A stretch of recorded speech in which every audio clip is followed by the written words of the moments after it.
endi ndaipenga indairo vasikana vegrupe ndoziva kuti uyu vaitaurira nevisana mai Kapandura kuti kana zvikanzi varume vapera vakomana vapera Kapandura aite haana kupona muhedheni havana kuziva kuti nokuti ndaiti 1 ndoda kufa ndichiparidza, number 2 ndodawo mukadzi wokuti kana ndiri politician ndichifamba nemashefu anofanira kuchinja step iwo kwete kukuru kunge munhu akutamba Jerusalem mbende yekumaramba pfungwe. Kana baba alright ini ndine wangu wandakanga ndaona kana usingamude iyeyo tinochizotsvaga wako uyu asi pamaqualifications ako ese iye anopinda kunze kwezvishoma chete ndizvo ndisina kumubvunza.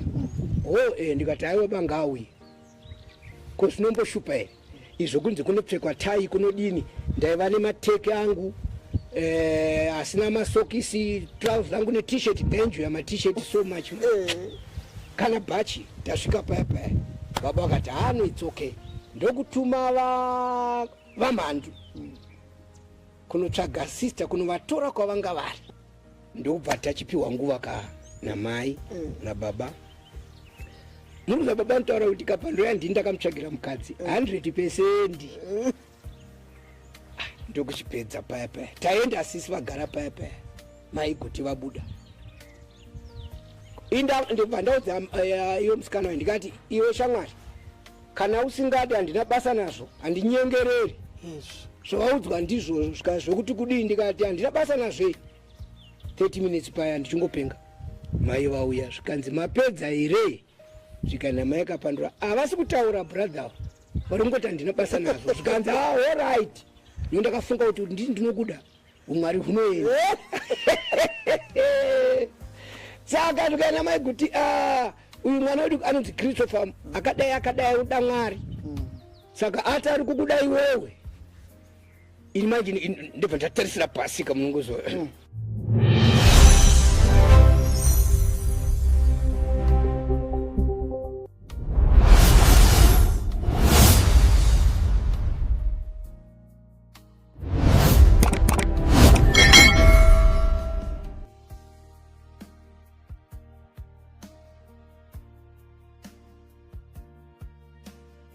Hello and welcome back on your favorite YouTube channel, The Deep View ZW.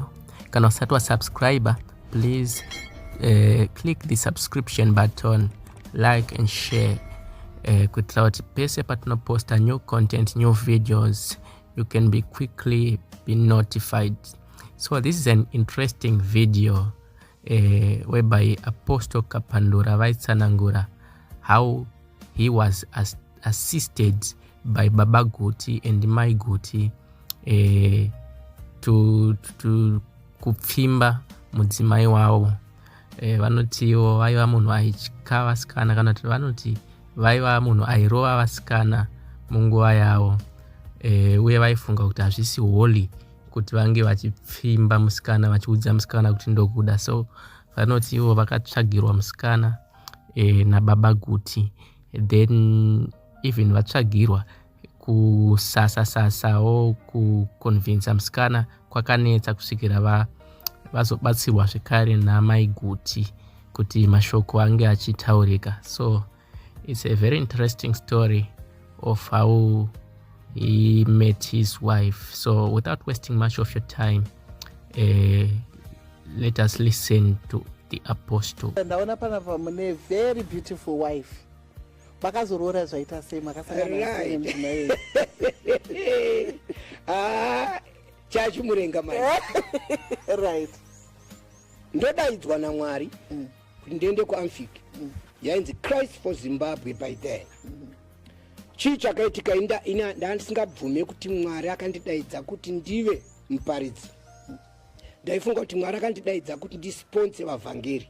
Right. Tangati nana Abel Sunday ndovanga vavhangeri vaitendera yangoti akaparidza kuti Kapandura tipe mari ndoda kuenda kuwedza ini ndichishanda ndichidini. Sure. Mwari andidaidza ndobva ndatiza ndakaresigna ndobva ndaaplya kuRio Tinto. Ndaaplya kuRio Tinto kuya ndaenda kuya zvikanzi no uri overqualified. Andinombonzwa shoko iroro ndikabvunza kuti overqualified ndoti kudii zvikanzi ruzivo rwako rwakanyanyisa kasinota kedu kadiki. asi kuva nditi uya for interview uku ndato resigna no problem. Ndobva taenda kunogara nemumwe elder ndakaparidza mainzi mukemoni mota muri pariyo paya tichigara kumba kwaelder vanhu vachitendeuka.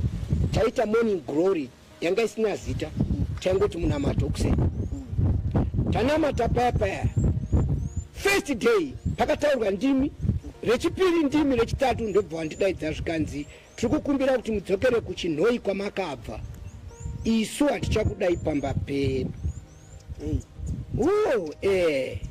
Panga pani mwe elder ainzi Sishangu. Ndobva ndanomuona uyu elder wandagara kumba kwake akanomudza kuti Mwari ati murume uyu ngaadzokere, mukagara naye hazvina kumira nemutoo. Ndotomuziva nezita.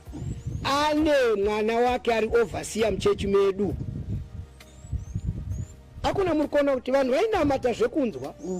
Ndiri kudzokera kupi? Kuchinhoi. Mufundisi akanga ari muchinhoi manje vanga vari vangwenya the late. Ndasvika kuya svika na vangwenya uri kudiwa na baba kuti uende kuHarare. Akauya ku Big Sunday ndi Manjova Keni. Manjova auya paya. Ndaterera kamunhu waMwari. Ndanorara kutafara kumba kwake. Kuseni Manjova ari kunitakura kunondikanda kuAmfiki. Director kuya ndi Dr. Marowa. Ndikati ndakanzoda kuzoona baba Marowa ari kuti urati chienda hako kuklasi. Ndoenda kuklasi kuya 1 week baba uzouya paya upedza kuticha baba havachamira kuna undibvunza. Babaya. Ndoudza Dr. Marowa naye baba Marowa. Baba waenda kava zvikanzi aiwa nyari panapa ndeyekuti itai zvechikoro. One life yacho ana crucified life vanhu vachigeza nemvura ini sipo mari ndinayo. Ndainotenga makatons angu ndichigovera vane vana vaya iwo achiti Mwari ngaakudzwe. Mwari wapindura ndoti asi Mwari ndini ndakunzwira itsitsi ndichivapa tapedza chikoro. Ndaenda mubasa. Nyaya inoratidza ndeyekuti ini ndapedza chikoro handina kugamuchirwa nokuti kuchinhoi kwaya nomwe overseer wandisingadi kudoma anga asingandide nokuda kwokutaura chokwadi. Saka iye akati haadei nini aida vake vakaendesa ari Bhuruwayo. Takaparidza mwe musi muchenje ndiye aitora mavhidhiyo. Baba watirasa vhidhiyo ndobva wangondifarira zvikanzi uyu mukomana uyu Baba Guti ndoda kukuudzai kuti tine munhu waMwari wechokwadi asingaone zviri kunze. Ndapedza paya zvikanzi baba ngaadzokere kuchinhoi uyu nokuti anga asingandide. Ndobva ndaiswa panonzi pabhengeti paya pakabatwa mufundisi uyu. Pasara mukomana one anonzi Blesswell.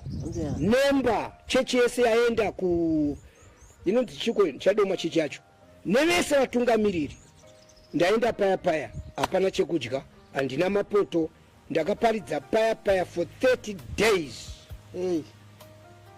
Mukomana uyu anonditorera sadza rinenge rasara kumba kwemukoma wake.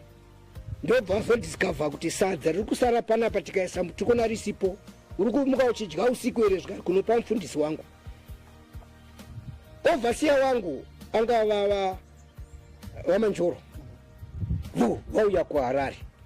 Ndokudzoka vachindiona namai Manjoro the late.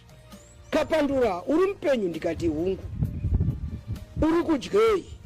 Ndikati baba ndiri kudya Mwari. Mai Manjoro vakapinda mukitchen hamuna poto hamuna chinhu. Wakagashira here anything from the office kanonzi allowance? Ndikati unowa mwedzi wechitatu handina kana dhora. Taitsi ichienda. Ziumbwa uyo ndiye anga ari secretary. Taitsi iri kuenda asi ari kunza taitsi haasi kupiwa kana mari yesadza. And I know kuti God was training me. Yes. Clean and straightforward. Tapedza. Woendaona chechi imba yakazara kuti nde. Wada kuziva kuti imbatanidzwa here kana kuti ndevezayoja. Vanhu vakati tiri vezayoja. Musi oyo pakuti ndichiwedzerwa nguva vakabva kuti takutransfera. Chechi yawanda madzimai nana baba nevasikana. Haide kutungamirwa nebhachera iyi. Asi bhachera ratendeutsa vanhu ava. Zvikanzi mangwana iwe chibva panapa uende kutora shanga. Unongokwira bhazi rako uenda chirega kuudza vanhu nokuti kumanheru rori iri kuuya. Ndopakaunzwa mufundisi emerid pastor ainzi Chimombe. kuuya pabhengeti kuzotungamirira vana baba nana mai vatendeutswa naKapandura asingapiwa allowance kana kupiwa mari yesadza. Ndokuenda kumutora shanga kwanga kwasara vamairosi nababa Kapito the late vaipindira mudining. Masofa anga ariko hasedu akawanda aiva matatu kana muchiri kumaziva 1 rine 3 2 ma1 ndo maipindirwa chechi. Vaitaura ndichichukunda ndiripo zvikanzi Baba Guti ati pasa nkungurume iribe mukadzi chichukunda ichi kuti pazi jaya risina kana mukadzi unozivei. Ivo havasi kuziva kuti chichukunda ndinonzwa chinyanja ndinonzwa. Ndobva ndatanga kuchiparidza. Ndatanga kuparidza paya 1 week hatina kukwana mumba tikabva tavaka chishelter. Tavaka chishelter 2nd week ndikabva ndachizadza. Vatenduka vaipfugama mberi. Mwari anga atiregere takataura zvakaipa, imi muri munhu waMwari. Ndikati no, ndaizvinzwa, don't worry. Ndobva ndaenda kumaini kutsvaga imba manje, handichada kugara mumba maelders.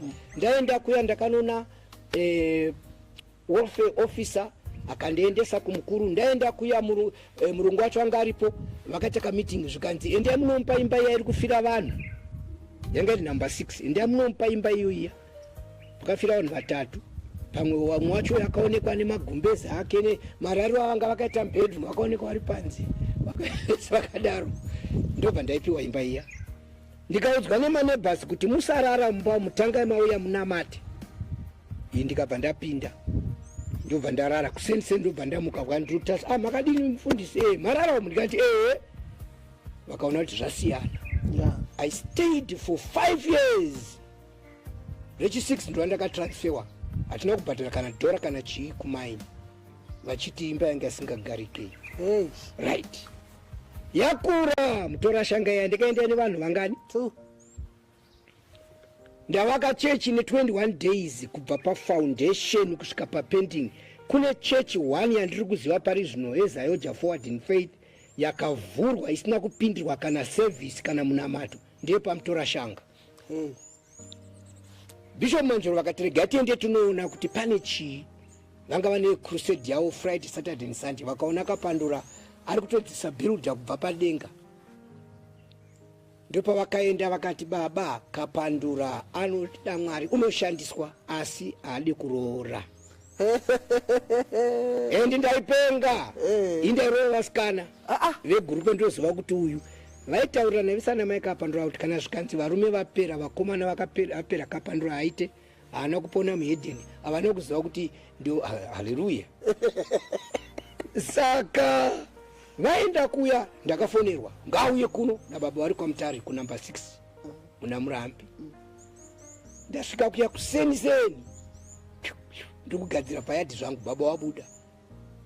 Christopher makadi baba ndakasimba.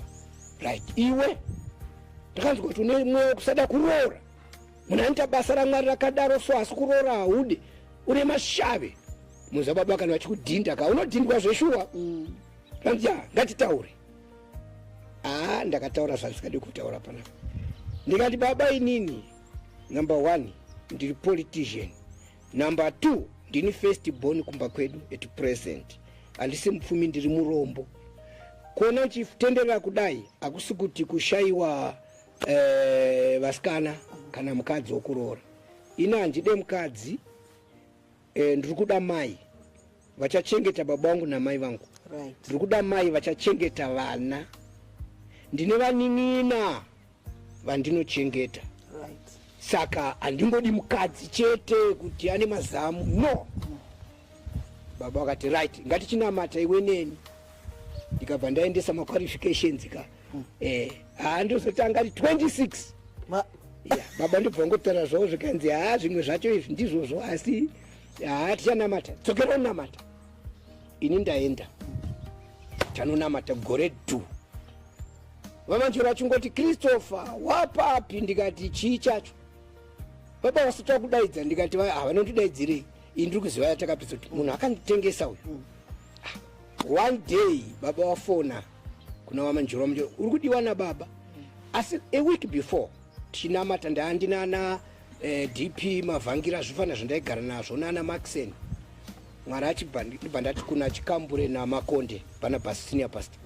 iwe kune kamusikana kandakamboona so paDeeper Life kapfupi so katsvuku kechivitori kari pfupi kaka tese tarashika tamushaya ndaenda kuna baba zvikanzi wakamuona here ndikati baba handina asi kune mumwe wandakafunga ndakamutsvaga tikamushaya zvikanzi ari kupi unonzi ani ndikati handizivi asi mupfupi so mupfupi ndiye wandakaona ndichinamata zvikanzi baba it's okay ndobva tachipedza zvikana baba alright ini ndine wangu wandakanga ndaona kana usingamude iyeyo tinochizotsvaga wako uyu asi pamaqualifications ako ese iyeyo anopinda kunze kwezvishoma chete ndozvandisina kumubvunza ndikati aiwe banga auye ko zvinomboshupa here izvo kunze kunopfekwa tai kunodini ndaiva nemateke angu asina masokisi trousers angu ne-t-shirt ndaenjoya ma-t-shirt so much kana bhachi tasvika paya baba vakati no it's okay ndokutuma vamhandu kunotsvaga sister kunovatora kwavanga vari vasister mheno kwavaiparidzwa hanzi kwana chitakatira mheno ikoko vanotorwa navaenda navamuhwati indongoti akauya uyu tongopedza naye then ndotsvaga wangu uya uyu takaona sisi vaburuka piri ndimotikari anero ndivo vaya manja madzika zvinova mhanduka manje mundaraunda anga asina secret zvikati ndauya naye ndikati upi wacho auya vaenda kuya baba wabuda nekuseri wamuona here ndikati hongu baba zvikanzi ndiye wandachida kuti umuone ndikati baba ndiona ndichitaura uyaka zvikanzi baba it's okay ndobva tachipiwa nguva namai nababa muruza baba ntaura kuti Kapandura ndini ndakamutsvagira mukadzi 100%. Ndokuchipedza paya taenda sisi vagara paya mai Guti vabuda ndobva ndaudza iwe musikana wayo ndikati iwe shamwari kana usingadi handina basa nazvo handinyengereri zvawaudzwa ndizvo zvokuti kudii ndikati handina basa nazvei 30 minutes paya ndichingopenga mai vauya zvikanzi mapedza here zvikana mai Kapandura havasi kutaura brother varingoti handina basa nazvo zvikanzi alright ino ndakafunga kuti ndini ndinokuda umwari hunoenda saka zvikaina mai Guti uyu mwana wedu anonzi Christopher akadai uda Mwari saka ati ari kukuda iwewe ini manje ndibva ndatarisira pasi kamunongozo zvikana mai zvikanzi anokuda iwe ndikati ndizvozvo zvitaura mai ndopakaperera nyaya musi weSunday ndaifanira kuparidza kudanga mvura ndiri speaker pabig Sunday ini dhudhu usiku ndonomira mberi uku ndadiwa naasisi anointing yaenda ndokutiza kuma 10 vamu watofonera wamanjoro mukomana wangu speaker wangu zvikanzi Kapandura atori kunoku zvikanzi ndiye anga ari speaker wamanjoro akati Christopher uya pano kunatiza big Sunday sei ndikati inoparidzika here baba iwe wadiwa nezuro hazvishandi ndobva watiza kudiwa kwaakaita saka ndomawanirano atakaita namaya right saka ndinoda kubvunza because pane vamwe vanhu vanogona kutaura sematauro amaita kuti imi mama vaonawo ende imimo baba Guti mvazovaona pamakazogara mese makaona zvichiita here kuti chinhu zvatinorekomenda vana here kana kuti nokuchinja kwenguva vanhu vangoitawo zvinhu zvakasiyana siyana problem iriko ndeyekuti tinoisa kumutemo kumunhu asina Mwari right tinoemphasiza zvoMwari kun'anga pazvakazotanga kuti hazvina Mwari pane vafana vanga vakuita inonzi China pants right ini nanhasi ndinobhirivha kuti tikanamata Mwari watinofamba naye haazotaura kuti ndini Jehovha Mwari tora Keresiya tora Regina pane chinoitika mukati umu nokuti ndati 1 ndoda kufa ndichiparidza. Number 2 ndodawo mukadzi wokuti kana ndiri politician ndichifamba nemashefu anofana kuchinja step iwo kwete kukuru kunge munhu akutamba Jerusalem mbende yekumaramba pfungwe. Saka ndakanyatsonzwa sikajeka kuti uya. Saka ndakatsvaga kuti uya Makonde iwe Andrew Chikambure kapfupi so katsvuku ndiyeyo. Ndoenda kuna baba, ndine wangu baba wandakaona asi ndakanzwa ndichinamata. Baba oti mira, ukaona uyu kana usingamude uyu toenda kune wako. Baba kusaidi uku Kapandura woku 1. Right. Tingati hapana Mwari here apa. Aiwa aripo Mwari.